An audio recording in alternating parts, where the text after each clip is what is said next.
تصير مع الجهات المختلفة لكي نصل هذه المساعدات الإنسانية. عملية إنسانية، كيف يلبس تحرك عسكري وصفا كهذا؟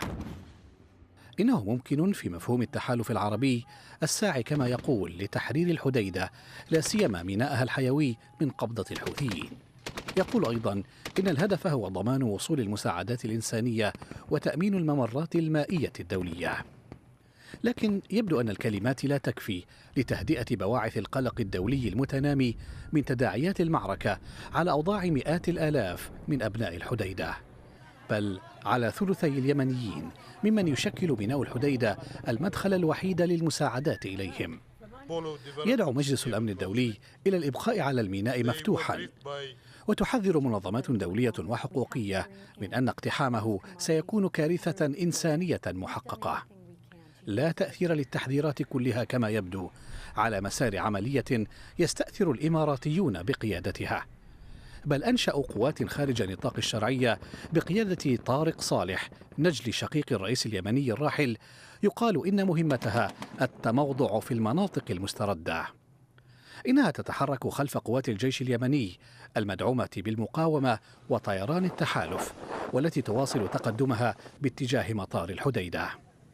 تحرص واشنطن وأبو ظبي على نفي مشاركة الأمريكيين بشكل مباشر في هذه العمليات العسكرية. مسؤول إماراتي قال لوكالة رويترز إن البنتاغون رفض طلبا إماراتيا بتقديم معلومات مخابراتية وإزالة ألغام من ميناء الحديدة اليمني، بينما وافقت فرنسا على تقديم المساعدة. غير أن مجلة انتليجنس الاستخباراتية تؤكد أن أجهزة المخابرات الأمريكية وكذلك المصرية تساعد التحالف العربي بشكل فعال في استعادة السيطرة على الميناء اليمني. كي تفعل الإمارات ذلك وهي موجهة القوات هناك، فإنها لا تجد بدا من مظلة الشرعية اليمنية.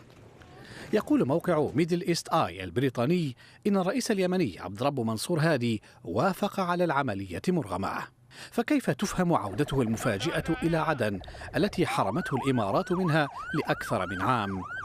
إذا علمنا بأنها زيارة سبقتها أخرى إلى أبو ظبي، فقد تتضح ساعتها الصورة. يتساءل يمنيون هل تمت مقايضة عودة الرئيس هادي إلى عاصمة بلده المؤقتة بإضفائه الشرعية على خطط تنفذ في الحديدة؟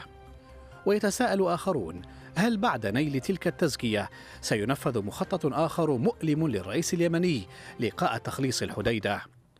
نتحدث عن مسعى قديم جديد لسحب السلطة من هادي واستخلافه بأحمد علي عبد الله صالح.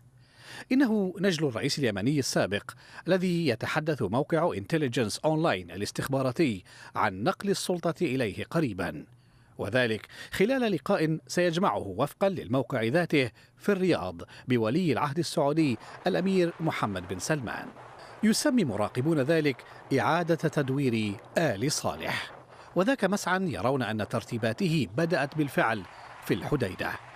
فمشاركة طارق ابن شقيق الرئيس صالح كما يفهمها محللون ليست عسكرية صرفة، بل هي تأهيل له أيضا للمشاركة في أي تسوية سياسية مقبلة.